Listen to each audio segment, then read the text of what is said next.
Bon, Freestyle TV, on est le 4 juillet 2021, 2022, 2023, 5 ans plus tard, j'ai fait cette découverte physiologique au niveau du crâne là en juillet 2021, donc on est en 2026.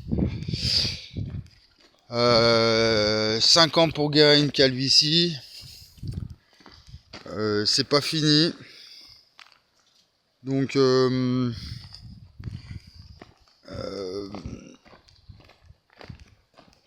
ils essayent, c'est comme s'il y avait une prière hein, que mes interlocuteurs, les gens à qui j'ai affaire, que ce soit sur internet ou dans la vie réelle, qui a un occultisme clair et net hein, de tout ce que je raconte depuis toutes ces années, depuis cette guérison et puis même avant. Donc vous pensez bien que moi j'ai eu le temps de m'en apercevoir, hein, que j'avais mis le doigt sur un truc. Et d'ailleurs c'est ce qui m'a motivé. C'est-à-dire que c'est cette attitude de rejet, cette attitude de déni, on lève les yeux au ciel, on regarde en bas, on regarde ses pompes, on regarde ailleurs. Ah bon qu'est-ce que tu nous parles d'espace-temps? Qu'est-ce que c'est que cette philosophie? Alors ça a commencé comme ça. Hein, sur internet, j'allais un peu de partout, j'en parlais avec tout le monde. Je commence à rencontrer des philosophes pointus, hein, genre un spécialiste de Deleuze, Jean-Claude Martin. Hein, je me souviens à l'époque. Et le mec, je le tannais un peu sur internet. Je lui disais, attendez, là, moi, je vous dis que j'ai fait une découverte par rapport à des cours de Deleuze. Vous êtes deleuzien. Pendant ce temps-là, j'essayais de communiquer avec Aurélien Barraud. Pareil, qui est universitaire à Grenoble. Je lui dis, vous êtes universitaire, là, machin. Il était à Grenoble à l'époque. Et puis, qu'est-ce qu'il fait, Aurélien Barraud? Il se barre.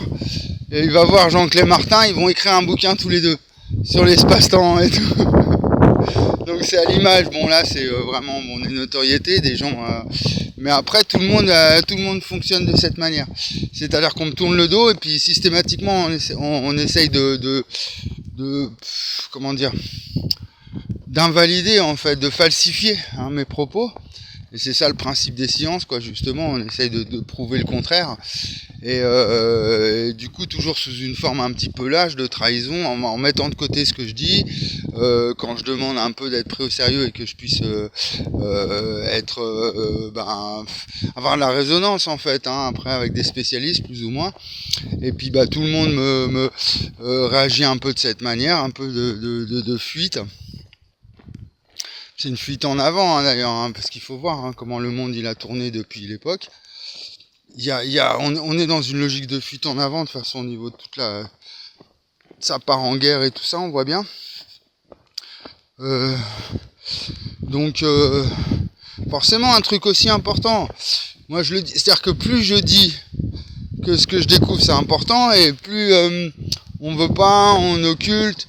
Non, il dit n'importe quoi. Donc après moi on fait tout pour me faire passer pour un mythomane. Ou voilà un affabulateur ou quoi. Et puis en fait on peut rien contre la vérité, c'est-à-dire que on peut faire toutes les campagnes de diffamation, de déni, si la vérité elle est ce qu'elle est, que j'ai vraiment découvert un truc fondamental. Donc il y a un moment il faut se responsabiliser, il faut dire bon oui on va regarder les choses de plus près. Bon, il y a du vent, donc ça va pas le faire. Je fais une pause. Ok, on reprend. Donc, qu'est-ce que je voulais dire dans cette vidéo? En fait,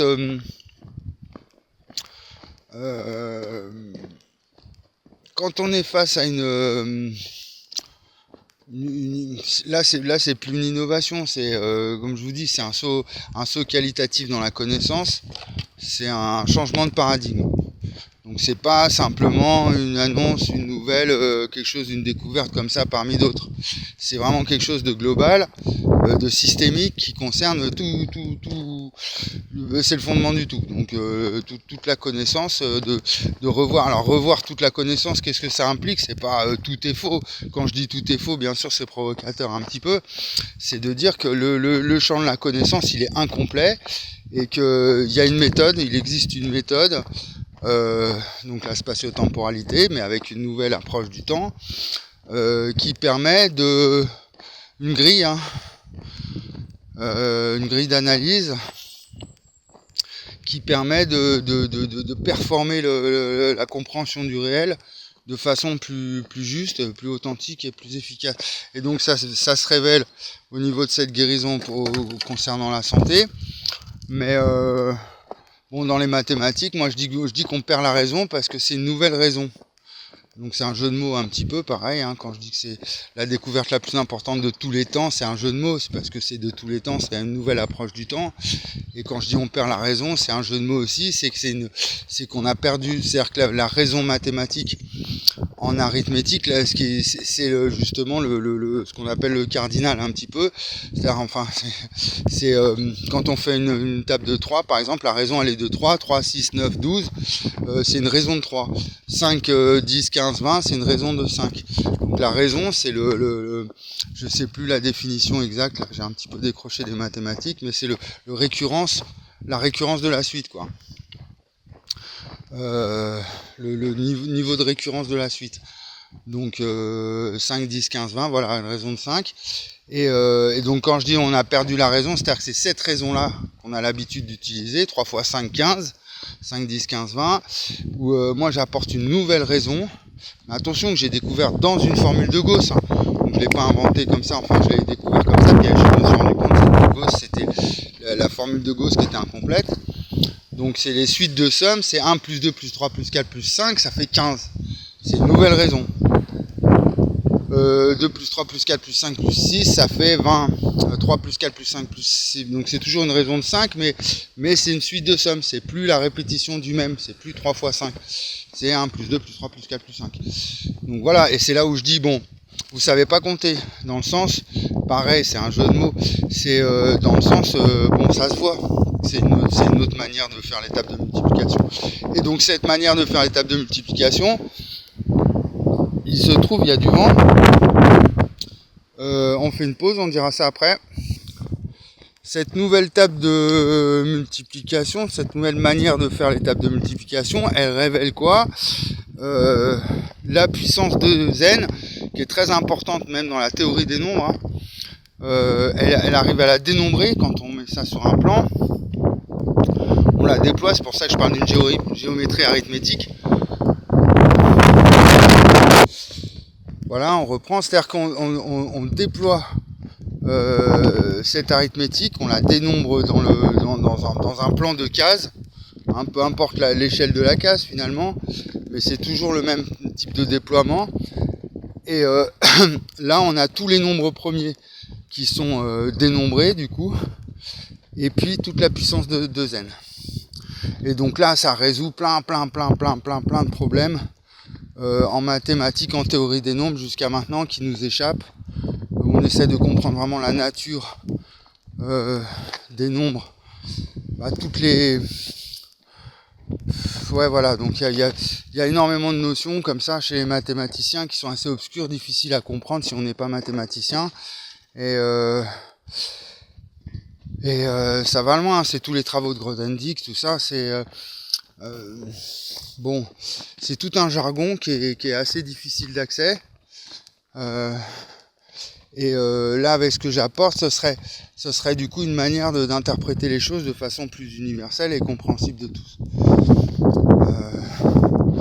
Donc déjà, la question des nombres premiers, qui est fondamentale en physique, puisque c'est la question même du spectre électromagnétique, qu'on n'arrive pas vraiment un mystère qu'on n'arrive pas à percer. Donc les nombres premiers, du coup, non seulement on arrive à les localiser, à savoir le nombre de nombres premiers, mais voilà, si on a une quantité infinie ou pas, c'est-à-dire que la définition même du nombre premier, en fait, il aurait fallu la prendre dans l'autre sens. C'est non plus les nombres qui se divisent par 1 et et eux-mêmes, mais tous les nombres qui sont produits ne sont pas premiers. Donc après, c'est tous ceux qui se produisent pas dans la table, en fait, qu'on arrive à dénombrer. Donc le dénombrement des nombres premiers, ça implique tellement de choses en mathématiques de fondamentales. Et quand on regarde les classiques, on voit bien, ils tournaient autour du pot, en fait. Ils essaient de trouver, donc il y a des quantités astronomiques de formules autour des nombres premiers, mais si la définition à la base elle est pas, puis qu'on n'a pas la bonne arithmétique, c'est-à-dire la manière dont on multiplie dont on opère l'étape de multiplication, si elle est pas bonne, après c'est toutes les mathématiques qui sont faussées. Donc voilà, donc c'est un problème d'humilité, en fait, c'est que face à la connaissance, les humains, avec une telle maîtrise des notions scientifiques, on arrive à faire des satellites, des ordinateurs portables avec toutes nos mathématiques, donc on n'a pas l'humilité de se dire est-ce que ça viendrait de nos mathématiques si on n'arrive pas à faire fonctionner un ordinateur quantique, si on est bloqué comme ça au niveau des sciences et de la connaissance et puis même des organisations sociales, est-ce que ce serait pas nos mathématiques qui seraient mal formulées, qui seraient incomplètes? On a une telle puissance entre nos mains avec les mathématiques qu'on a actuellement qu'on va pas avoir l'audace de remettre en question ces fondements-là, quoi, en fait. Et puis si, il faut bien, de temps en temps, il faut avoir suffisamment de courage pour se confronter à des acquis dans la connaissance, où on les prend pour acquis, et puis c'est ça, c'est comme ça qu'évoluent les sciences, c'est quand on arrive et c'est comme ça que les paradigmes émergent, les nouveaux paradigmes émergent. Donc quand il y a eu la gravité, on a compris la gravité, ça a remis toute la physique en question, et puis toutes les sciences ont suivi derrière. Donc là, c'est du même ordre.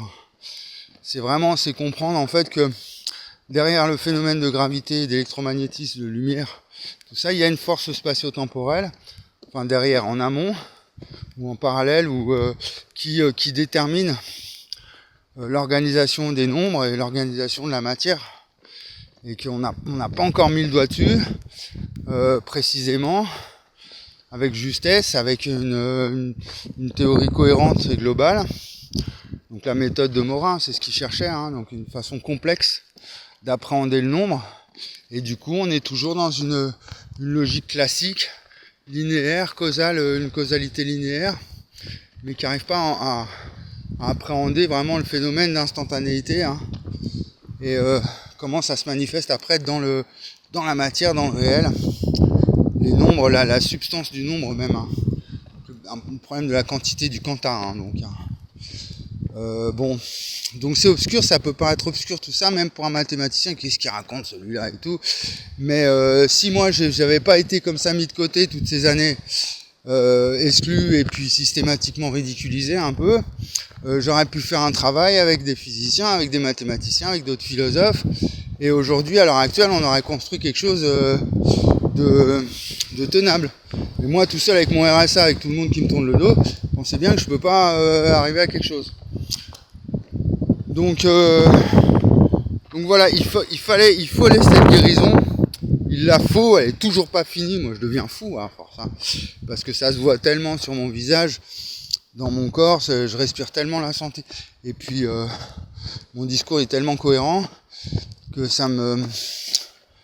c'est là où je parle de perdre la raison. C'est que vraiment j'ai l'impression d'avoir affaire à une espèce de ouais, c'est ça la bêtise, en fait. La bêtise et l'ignorance, un peu c'est un peu comme un animal comme ça qui veut pas comprendre. On essaie de lui enseigner un truc, et puis lui il est bloqué dans son conditionnement animal, et il bloque, il n'arrive pas à comprendre le truc. On a un peu à faire ça. Enfin, j'ai un peu à faire à ça avec les humains là aujourd'hui. Donc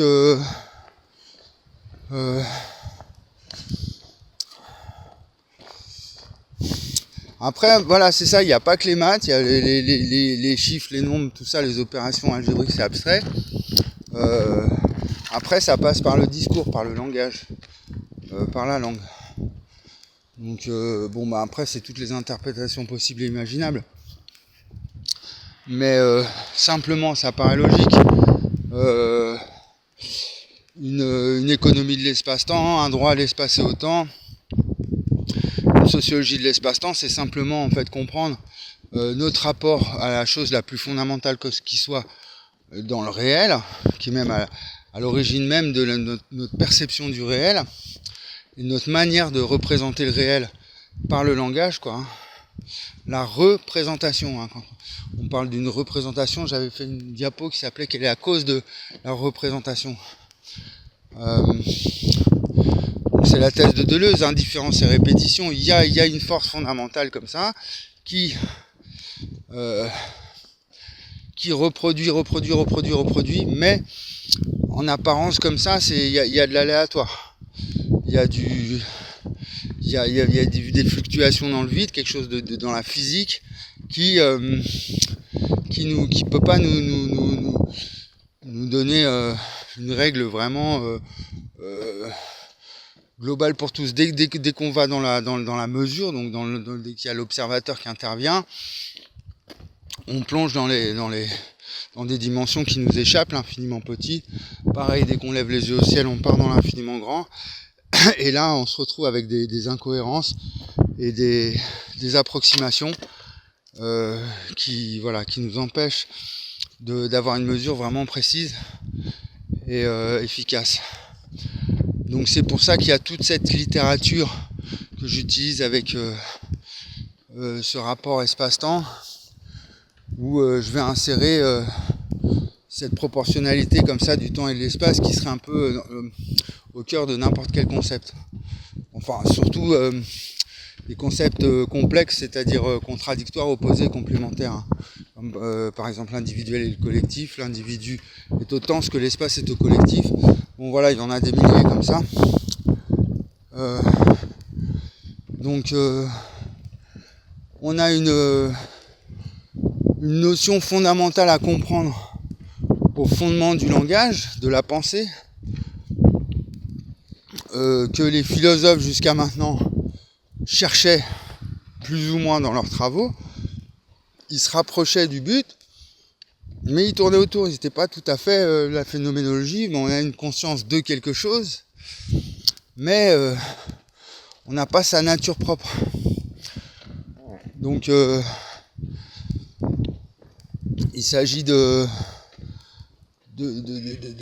saisir vraiment quelque chose qui nous échappe au niveau de la pensée, de la connaissance, depuis toujours, depuis que le monde est monde, et qu'aujourd'hui, avec l'ère hypermoderne, la postmoderne, on serait en mesure de saisir concrètement et de façon efficace.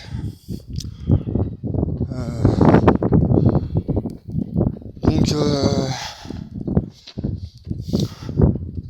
je peux pas écrire là, je devais écrire. Je peux pas, on fait tout pour me. C'est-à-dire que dès que j'essaye de rentrer en contact, d'être pris au sérieux, plus le temps passe, plus les portes se ferment. On essaye d'éliminer ce que je dis. On me laisse à mon dévolu, quoi. Débrouille-toi, démerde-toi. Donc là, non. Du coup, je peux pas. Je peux rien faire. Et alors, je peux quand même, j'avance quand même. Je peux à mon niveau, à mon échelle. Au niveau du collectif, bon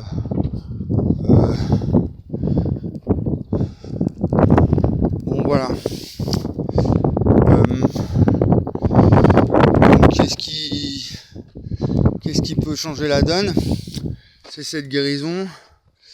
Il y a deux solutions. Soit on dit bon, Estrada, dans son histoire de guérison de calvitie, on n'est pas prêt, on veut pas en entendre parler. Les sciences sont pas prêtes, l'humanité est pas prête. À ce moment-là, qu'est-ce que je fasse? Soit on attend 10 ans, 20 ans, 30 ans, soit non, il y a une preuve formelle, il y a Et là, bon, c'est dans la nature des choses, hein, qu'il y a des choses qui s'imposent à nous, quand le réel s'impose, hein, à l'imaginaire, hein, où il y a un moment où il faut prendre la réalité à bras le corps, quoi, hein, au sérieux. Donc,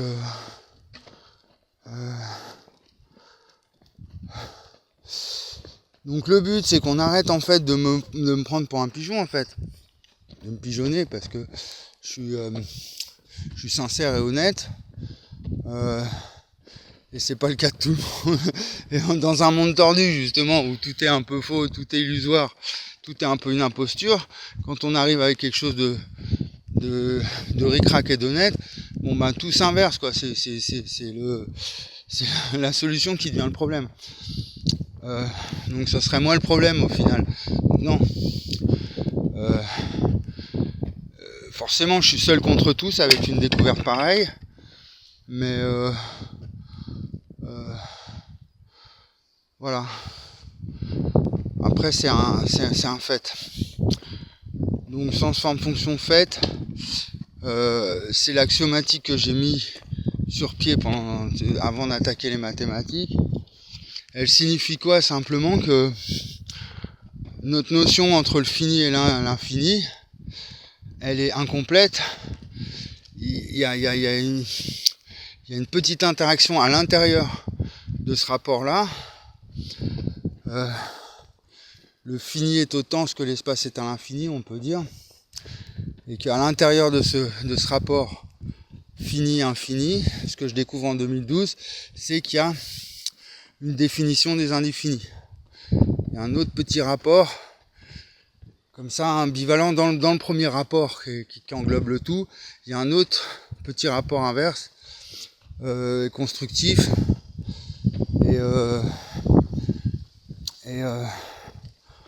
donc sens, forme, fonction, fait, c'est ça, c'est ce qui se passe dans le fondement du langage. Pour saisir un concept quel qu'il soit, pour lui donner un sens, une forme, et cette forme elle fonctionne vraiment, et on vérifie ça dans les faits ou pas. Donc si dans les faits le sens de cette forme fonctionne, bon là on est dans une spatio-temporalité concrète. Si dans les faits il n'y a pas de... elle se manifeste pas dans le réel, cette forme qui fonctionne, ce sens qui donne du sens, bon voilà, c'est une articulation, c'est une axiomatique dans le sens où elle peut... c'est un axe comme ça qui tourne sur lui-même, donc la même chose que je découvre dans le corps humain, hein, et qui fonctionne jusqu'au fondement maths. Et après dans toutes les sciences. Donc c'est une petite méthode. Bon voilà, donc moi avec mon RSA, en étant pris comme ça de haut, et en étant marginalisé systématiquement, je peux pas écrire ma thèse. Donc je suis obligé du coup c'est toute l'humanité qui reste dans l'ignorance et qui reproduit un vieux schéma, qui reproduit le XXe siècle en fait, hein. On reproduit toutes nos sciences, toutes nos mathématiques, on voit bien, hein, toutes les infos et tout, ça tourne en boucle. Il n'y a pas de... On a beau invoquer le truc, ouais, il va y avoir un changement dans la connaissance et tout, mais il n'arrive pas. Il n'arrive pas ce changement si ça vient de... Si c'est quelque chose aussi fondamental. Donc voilà, ça me fatigue, cette situation. Je m'embrouille avec tout le monde du coup, et il n'y a rien qui avance. Donc j'ai des furieuses envies de m'enfuir parfois, tellement ça me prend la tête. Et après des fois je me dis non, reste, continue à te battre. Je suis très partagé. Donc voilà, blabla, qu'est-ce que vous voulez que je vous dise? Là derrière moi il y a un prieuré. Bon, c'est un monument historique. Il a 1000 ans.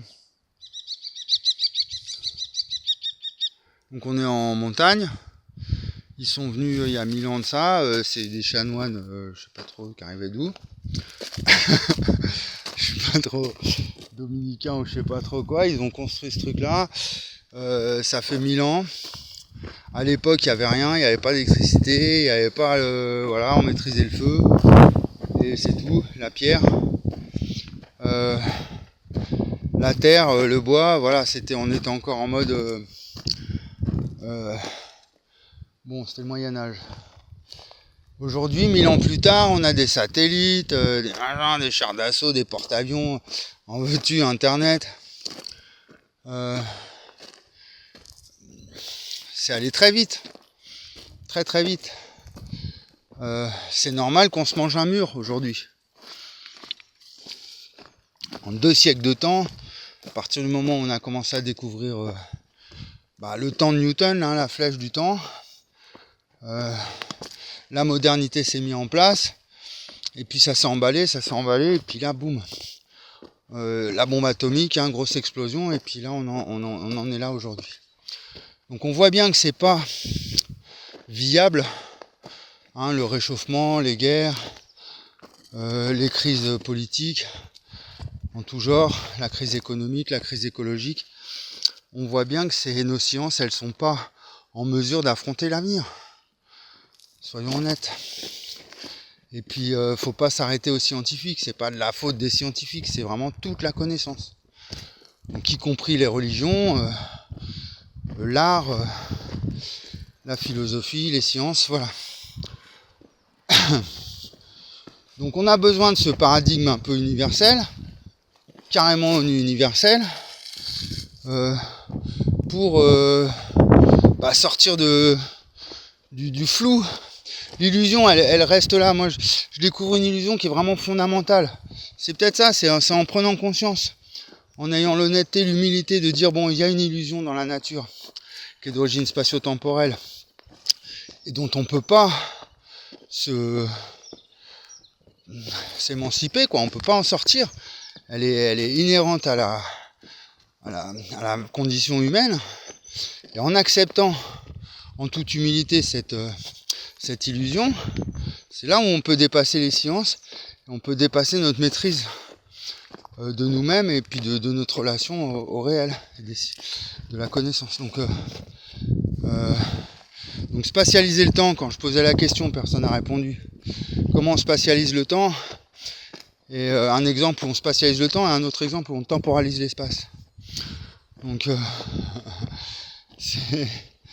c'est ça qu'il faut réussir à accepter, c'est que le temps, si le temps est la cause du mouvement de l'espace, le temps il n'existe pas, hein, quand on fait une oscillation comme ça, c'est le temps qui aille de droite à gauche, on ne le voit pas le temps, on ne peut pas le maîtriser, rien du tout, parce que c'est lui qui est à l'origine de ce mouvement. Donc du coup, si on temporalise l'espace, on va mettre un compteur temporel comme ça, un chronomètre. Donc là, on temporalise l'espace, et c'est une illusion de mesurer le temps du mouvement du doigt de droite à gauche. C'est une illusion, puisque le temps en est la cause. Et spatialiser le temps, c'est pareil, on va dire, voilà, le temps il a pris cette distance, hein, entre là et là. Là, on spatialise le temps. Donc, kilomètre-heure, voilà, on va mesurer en kilomètres, donc espace, heure, temps. Et c'est une illusion tout aussi fondamentale que la temporalisation de l'espace, la spatialisation du temps. Il y a une illusion fondamentale. Bon, ce qu'Étienne Klein n'arrivait pas à expliquer, lui soulevait le problème. Et puis bon, il s'est perdu en conjecture dans les médias, à blablater avec tout le monde, faire des émissions, faire du plagiat. Puis résultat, voilà, celui qui a vraiment découvert le truc en 2012, il a été complètement occulté. Et puis voilà, 14 ans d'occultisme. Donc cette illusion fondamentale, on en prend conscience. Et partant de là, on peut revoir la théorie des nombres, les mathématiques, la physique, la médecine, le droit, tout ça. Alors quand on dit un droit à l'espace et au temps, ça veut dire quoi? C'est une illusion? Non, c'est que si on spatialise le temps, on temporalise l'espace. Bon, bah, c'est un peu l'effet de l'État et du capitalisme et l'État. L'État est à l'espace et que le temps est au capitalisme. Ça veut dire quoi? Ça veut dire que, bon, systématiquement, on va marchandiser l'espace. On va vouloir le contrôler, lui mettre des taxes, lui mettre, voilà. Donc l'État va s'emparer de l'espace. Et puis le temps, ça va être une exploitation du temps, hein, la force de travail. On va lui mettre une valeur marchande. Donc c'est une chimère. Alors attention, c'est dangereux, ça veut dire quoi? Tout va s'écrouler, tout non. C'est juste d'entériner le truc. De dire, bon bah voilà, si moi j'ai 1 million sur mon compte en banque et toi t'as 1 euro, ça n'empêche que là on a affaire à deux humains qui sont tous les deux issus de la nature, issus de l'espace-temps universel. Donc ça permet de repenser toute la lutte des classes, hein, justement, et puis même toute l'organisation économique. L'offre est à l'espace, ce que le temps est à la demande, par exemple. Hein, donc une loi fondamentale en économie. Bon, ça veut dire quoi? Ça veut dire un droit. S'il y a une illusion qui est commune à tous, du milliardaire au plus pauvre des Africains qui meurent de faim, que chacun ait le droit de vivre sur Terre. Hein. Il n'y a pas de raison, parce qu'il y a un milliardaire qui s'octroie toutes les richesses, que les autres aient juste le droit de crever et de fermer leur gueule. Hein, on voit bien, c'est complètement à l'opposé de toute logique. Et c'est pour ça que le monde perd la raison actuellement. Hein. J'ai essayé de le démontrer là avec ChatGPT. Je lui ai demandé pendant la période de Coupe du Monde de me faire un petit calcul des victimes de la faim. On a 900 000 victimes pendant 39 jours, ça dure cette Coupe du Monde. Ça fait beaucoup plus que la guerre en Ukraine et Gaza réunis. Et on est tous là derrière le foot. Donc voilà, c'est juste... bon, pour moi, c'est un exemple marquant, hein, un peu comme cette guérison de calvitie. Il n'y a pas plus probant pour démontrer les influences sociales et comment on peut se faire endoctriner. Comment en fait c'est dans la nature même du langage de se laisser contaminer par une idéologie. Enfin contaminer, emporter par une idéologie. L'idéologie elle est intrinsèque. Et ça peut aller loin jusqu'à là. Donc revoir la notion du Big Bang. Là j'ai vu quoi dernièrement que bon, la théorie c'est de dire que l'univers est en 2D, il est plat et puis après il se transforme en 3D et bon, ce serait sa nature propre d'être en 2D, non mais oui, il y a quoi de l'autre côté hein. Si l'univers est en 2D, ça veut dire qu'il y a quelque chose derrière. Parce qu'il y a toujours un recto, un verso, hein. Il y a toujours un espace recto et un espace verso. Donc ça n'a pas de sens. Ça n'a pas de sens, c'est un problème de logique, mais logique, langage, logos, hein, c'est la même racine. Hein. Le langage et la logique, hein, c'est le logos. Donc c'est ça qu'on a perdu. Alors on a bricolé avec Planck, hein, on a fait un temps de Planck, on a fait la notion de Big Bang, un truc qui tourne sur lui-même, mais bon, on voit bien dans la mesure, dans l'observation, l'accélération l'expansion, ça pose problème. Donc non, moi ce que je propose simplement pour la cosmologie, une nouvelle cosmologie, hein, si on refonde les mathématiques, la santé et le droit, hein, on va refonder la cosmologie, c'est tout simple, hein. C'est conceptuel. Si on dit que la spatialisation du temps et la temporalisation de l'espace, c'est une illusion fondamentale, bon, vous prenez une pomme, hein, on reprend l'image de Newton, je l'ai fait 1000 fois cette démonstration, vous la faites tourner sur elle-même. Là, on a le temps, hein, la cause du mouvement de la pomme, il n'existe pas. Et l'espace, bah, c'est la pomme qui tourne, qui est en mouvement. Donc on a la pomme, on a la cause de sa rotation, puis on a sa rotation elle-même, on a le mouvement. Hein. Donc la pomme, c'est l'espace, on va dire la rotation, c'est la cause du mouvement de la pomme, c'est le temps. Et le mouvement de la pomme en tant que tel, c'est l'espace-temps. Voilà, boum. C'est pas compliqué. Et là, bon, là on peut revoir. Et Bon, même si c'est difficile à visualiser, c'est impossible. Si c'est vraiment dans notre nature propre d'être dans l'illusion spatio-temporelle, hein. Quand on va regarder loin dans l'univers, on va regarder loin dans le temps, mais comment? Il y a une illusion qu'il faut réussir à... C'est ça le travail du philosophe, c'est-à-dire que prendre conscience des illusions, du psychanalyste un peu, hein, de l'inconscient, prend conscience de l'inconscient, et hop, on peut grandir en conscience. Du coup, même si on peut pas changer le fait qu'il y a de l'inconscient, le fait qu'il y a une illusion, on peut pas intervenir dessus, quoi. Il n'y a pas de formule magique qui va faire en sorte que hop, il n'y a plus cette illusion disparaisse et on arrête de spatialiser le temps. Non, c'est vraiment dans la nature des choses. Mais en avoir conscience, on peut revoir nos équations, revoir le spectre électromagnétique, la notion de gravité, unifier les forces fondamentales. Voilà. Pourquoi la gravité, on n'arrive pas à la quantifier, on n'arrive pas à l'entériner, à la coupler avec l'électromagnétisme. Qu'est-ce qui nous échappe? Bon, de toute façon, plus on attend, on va essayer de finir là-dessus, hein. Plus on se met la tête dans le trou, hein, on veut pas voir l'illusion en face, c'est pas la réalité en face, c'est l'illusion en face quelque part. Parce que c'est une illusion justement, on n'arrive pas à la voir, hein. Je pense que c'est ça, j'ai découvert un truc tellement confus, difficile que aucun grand savant de Pythagore à Heidegger, personne n'a su vraiment dénouer le mystère. C'est normal qu'aujourd'hui mes interlocuteurs, tout le monde me regarde ses souliers ou se refile la patate chaude ou on n'arrive pas à comprendre ce que je dis. C'est normal. C'est normal. Mais maintenant que c'est là, il va falloir le faire. Donc voilà. Hop. Donc l'être là, le Dasein d'Heidegger, c'est ça, c'est l'instant présent. L'instant est au temps, puisque l'espace est au... Non, plutôt l'instant est à l'espace que le temps est au présent. L'espace-temps, c'est l'instant présent. Ah là là, et derrière, il y a toute une spiritualité, plein de choses. Qu'est-ce qu'il y a? La religion aussi, hein, Dieu est au temps, ce que l'espace est au croyant. Ah bah là, merde. Parce que relier l'homme à Dieu. Là, il faut repenser simplement la question. Ce qu'essayait de résoudre Gödel, hein, en son temps, hein, c'est l'existence de Dieu. Donc là, si le Dieu n'existe pas parce qu'il est cause de l'existence, c'est tout un nouveau paradigme.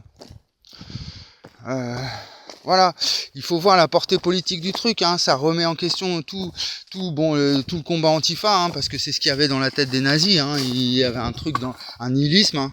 Le nihilisme de Nietzsche, hein, qu'il avait décrit, c'est quelque chose dans la nature qui nous permet de tout réduire à néant et puis de tomber dans les pires barbaries. Et puis à l'opposé, l'anarchisme qui est quelque chose de très réel.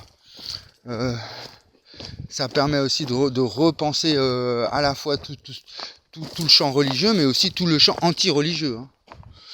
Donc comment on arrive à construire des idéologies politiques comme ça qui cherchent à s'émanciper de l'autorité, de la hiérarchie, de Dieu, tout ça, pourquoi? Parce qu'il y a une force qui transcende tout, la matière, l'esprit. Hein, l'esprit est autant ce que l'espace est à la matière. C'est cette force spatio-temporelle. Bon, elle est à l'origine du tout. Dans le sens, c'est gravité, c'est-à-dire qu'au niveau des observations du fond diffus, c'est vraiment espace-temps, gravité-lumière. On part de là, faut partir de là. Et là, on a la matière en mouvement. Donc, il y a une petite mécanique, il y a une force dans la spatio-temporalité, en amont. Bon, nous, on a commencé par comprendre finalement la lumière.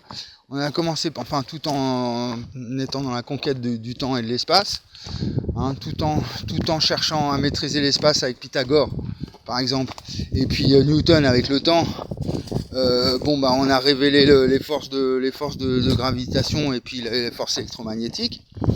Et maintenant, il s'agirait d'unifier tout ça et vraiment arriver tout au bout, en tout cas vraiment comprendre la nature propre de l'espace et de la relation qu'elle a avec le temps,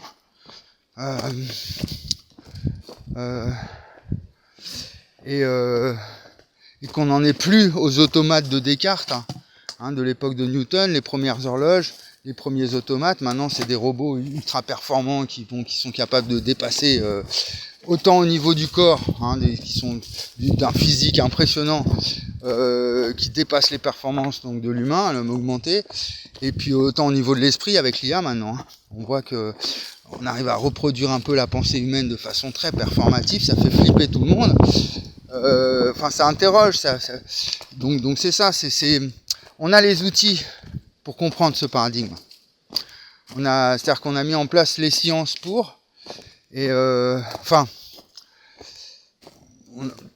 sur les sciences du passé du XXe siècle, on a construit des outils qui vont nous permettre d'appréhender ce nouveau paradigme. Genre Internet, avant qu'Internet existe, c'est la noosphère, parler d'une conscience planétaire, c'était quelque chose de qui était de l'ordre du mystique, du spirituel, de métaphorique, de l'abstrait. Maintenant, Internet, on peut parler vraiment d'une conscience matérielle, globale, planétaire, le global village. Il y a une conscience planétaire qu'on appelle aujourd'hui Internet. Voilà. Donc voilà. Donc moi, tout mon discours, il est très abstrait, très confus, mais ça va être toute l'épopée du XXIe siècle qui nous attend. Moi, quand je dis j'ai ouvert la porte aux sciences, je suis arrivé avec une clé. Mon axiomatique, c'est une clé, un passe-partout qui ouvre les portes qui actuellement sont fermées, qui nous empêchent d'affronter le XXIe siècle. Tout ce qui pose problème aujourd'hui. Et bon, il y a tellement de signes annonciateurs. Là maintenant, je vois de plus en plus des articles qui disent qu'on peut faire du pétrole avec de l'air, de l'eau, on synthétise les molécules, on arrive à reproduire, c'est en très petite quantité, mais genre il faut une journée entière à absorber l'air comme ça, et puis on a 1 litre de pétrole, mais bon, on y arrive. Donc il faut voir comment ça remet tout en question. Toute notre organisation sociale, elle est basée, et politique et économique, elle est basée sur l'extraction minière. Mais c'est par exemple l'or, quelque chose de rare sur Terre, on en a fait vraiment un point d'appui pour l'économie, la valeur de l'or. Et puis un astrophysicien vous dira, mais attendez, l'or dans l'univers, c'est ce qu'il y a en plus grosse quantité, il y a de l'or de partout dans l'univers, parce que c'est une molécule très qui se retrouve dans les phénomènes de fusion des étoiles et tout ça, je ne sais pas trop même. Et voilà, si on a une technologie par exemple qui arrive à reproduire genre une machine comme ça qui va vous faire comme les alchimistes voulaient faire, donc ils faisaient de l'or avec du plomb, mais qui arrive à faire des diamants, qui arrive à faire de façon artificielle. Comment après justifier les guerres, les guérillas en Afrique, genre Burkina en ce moment, où il y a des mines d'or, des mines de diamants, d'émeraudes, et tout ça dans leur sol. Et nous, on les a colonisés pendant des siècles, voilà. Puis maintenant, donc il y aura un retour il y aura un désir de reprendre possession de leur terre, mais non. C'est-à-dire que là, c'est infini, on se fera toujours la guerre pour accéder aux ressources. Alors que si on a une technologie qui permet un accès à tous, c'est ça le principe du progrès technique. C'est que ça emmène un progrès économique, un progrès humain, parce que ce qui était réservé aux privilégiés, après ça se généralise sur toute la population. Et boum, là on a un problème écologique, mais voilà, c'est le principe des sciences. Là où il y avait quelques personnes qui avaient accès à l'automobile, ou qui avaient accès à l'avion, ou qui avaient accès, aujourd'hui, ou même à des gros comptes en banque, maintenant tout le monde peut avoir une bagnole, tout le monde peut prendre l'avion pour pas cher, tout le monde peut placer son argent en bourse et devenir millionnaire s'il se démerde bien, acheter des... Donc cette démocratisation comme ça de la connaissance et de l'accès technologique, c'est sûr que ça nous conduit à encore plus de conflits, encore plus de risques, une société, la Saint-Denis, une société pleine de dangers. C'est le prix à payer quelque part. Mais voilà.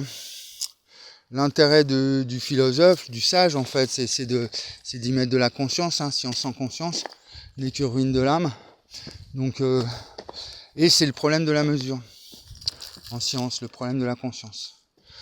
Donc non, monsieur Guillemant, donc voilà, ils ont des discours comme ça sur la conscience, tout le monde amène un petit peu son grain, apporte son grain au moulin, mais non, on tourne autour du pot. On tourne autour du pot parce qu'on comprend pas la nature du pot, vraiment comment parce qu'il nous faut cette dimension primordiale, il faut l'entériner dans le fondement scientifique, dans les fondements. Donc voilà, ça sert à ça la recherche fondamentale. C'est pas que des trucs en laboratoire avec des instruments hyper sophistiqués, c'est pas avec des accélérateurs de particules hyper énormes et tout. C'est aussi fondamental, c'est fondamental au niveau de l'esprit. C'est ça qu'il avait oublié, M. Klein. Et toute sa génération, hein, ils sont tellement portés sur le matérialisme qu'ils ont négligé l'esprit. Et franchement, cette histoire de plagiat, elle est tout à fait révélatrice. C'est-à-dire qu'il y a un mépris pour l'esprit, en disant ouais non mais ça c'est du blabla, hein, donc on va faire copier-coller, hein, parce que bon les philosophes, les blablateurs, philosophie des sciences c'est du blabla, Bergson et tout, là. Et puis alors que non, il y a tout autant de matière scientifique dans les sciences de l'esprit que dans les sciences de la matière. Un mathématicien, un physicien, il va utiliser des équations parfois très compliquées que très peu de gens peuvent comprendre, seulement les plus érudits pour vraiment saisir l'équation de champ ou quoi, c'est vraiment quelque chose qui est réservé à ceux qui sont... Et bah c'est pareil en sociologie, hein. Si on comprend pas les sociologues, c'est parce qu'il y a que les sociologues entre eux qui savent, parce qu'ils ont fait un énorme travail d'apprentissage et d'analyse. Et il faut écrire des livres et des livres, lire des livres et des livres et des livres et du blabla et du blabla et du blabla pour arriver à saisir vraiment la nature du phénomène. Bah c'est pareil avec les sciences dures, il faut faire des lignes et des lignes de calcul pour arriver vraiment à comprendre le phénomène physique. Donc c'est ça, moi du coup ça il faudrait des thèses et des thèses, il faudrait que j'écrive des lignes et des lignes, mais là ce que moi j'apporte c'est un nouveau paradigme universel, donc c'est universel, c'est que tout le monde peut y avoir accès comme ça, hop, directement. Même si quand on va dans le détail ça peut devenir très compliqué, un nouvel universalisme c'est quelque chose qui transforme le cartésianisme, et ça a complètement transformé le monde et les mentalités.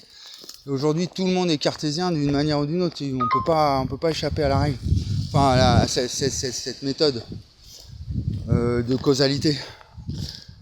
On peut toujours rester dans la magie, dans la confusion, mais dans le fonctionnement propre des institutions, la société, c'est voilà.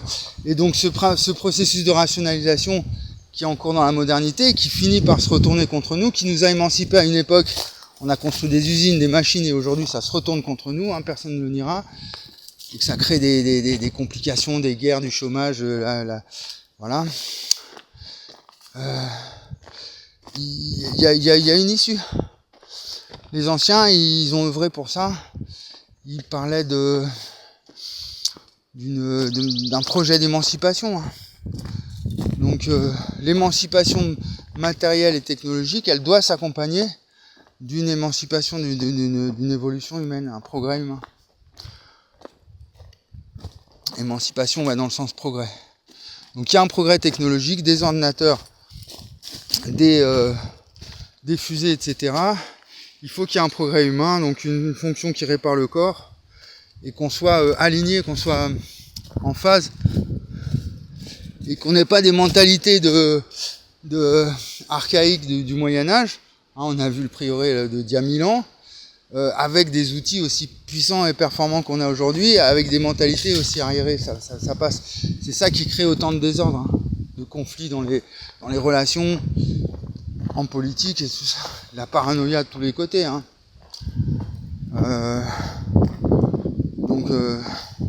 Après, moi, je suis pas un bisounours, hein, je veux pas dire égalité, réconciliation comme Soral, ça c'est de la démagogie politique, en disant ouais, voilà, grâce à l'espace-temps, tout le monde va se faire des bisous et tout le monde va se comprendre. Non, non, au contraire.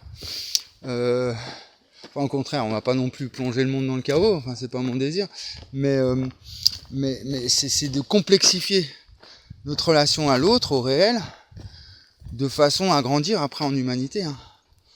Et quand on arrive à affronter les opposés, les contradictions, c'est ça qui fait une personne mature, moralement, intellectuellement parlant, c'est qu'elle arrive à peser, à mesurer, à dialectiser une chose avec une autre. C'est ça qui fait son évolution. Donc voilà, donc Hegel, la dialectique, puisque je parle de dialectique, j'ai dit que j'aurais trouvé la spatio-temporalité en fondement de la dialectique. La thèse est autant ce que l'espace est à l'antithèse, l'espace-temps c'est la synthèse. C'est quelque chose qui va nous permettre de revoir en même temps toute la mentalité managériale du capitalisme, du finance, donc qui fait des mouvements libertariens comme ça un peu, qui veulent s'émanciper de l'État. Et puis à l'opposé, toute cette logique du peuple, de conquête idéologie, hein, de démocratie, du rapport à l'organisation sociale, du coup, rapport à l'espace, avec Marx, hein, donc on peut repenser le marxisme complètement dans une dialectique spatio-temporelle et en même temps repenser tout le capitalisme, hein, et du coup cette tension qu'il y a entre les deux. Voilà, j'ai fait des vidéos là-dessus, on en a parlé plusieurs fois. Si on associe, regardez les murs, c'est abandonné, comme ça on n'a plus le droit à rien faire, c'est interdit. Bon, moi je suis désolé. Ils faisaient ça avec leurs petites mains, tout ça, ils n'avaient pas d'électricité, pas de téléphone, pas d'internet, et puis ils faisaient des maisons magnifiques, énormes. Aujourd'hui, on se fait expulser pour deux mois de loyer de retard, une facture d'électricité impayée, hop, on se retrouve à la rue. Bon, faut arrêter. Donc, ouais,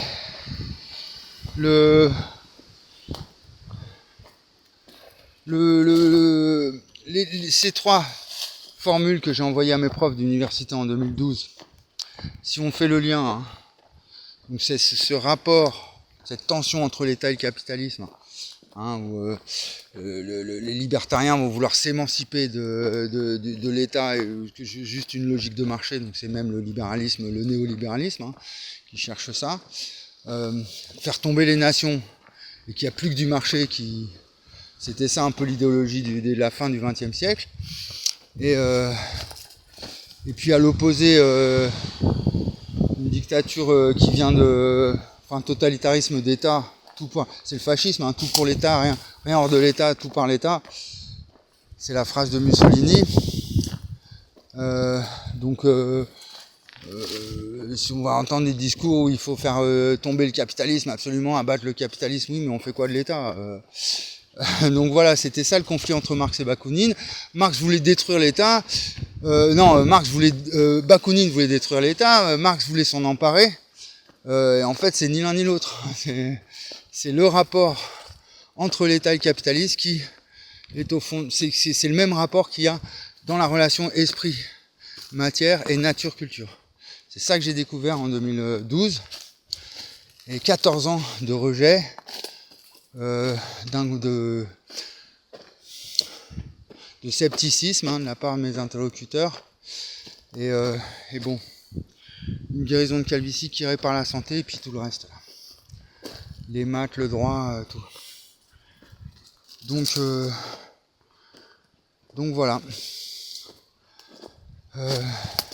Pour finir sur Hegel, le réel est rationnel. C'est pas de lui, paraît-il, on l'a repris, mais bon. Le réel est à l'espace, que le temps est à la rationalité. La spatio-temporalité, l'espace-temps est une réalité rationnelle, hein. Le ratio entre l'espace et le temps, il est au fondement du tout, même du langage, de la perception, de tout. Et du coup, voilà, on pourra dépasser toutes nos zones d'inconfort, en fait, hein, vraiment de trouble. Voilà.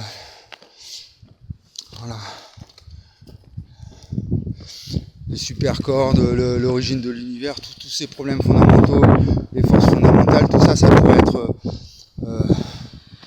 on va pouvoir l'affronter de façon cohérente et performante, évolutive. 1 heure de blabla. Ah ouais, pas sûr que ça ait marché, tiens, l'enregistrement, j'étais à 0. On va voir, à plus sur Freestyle.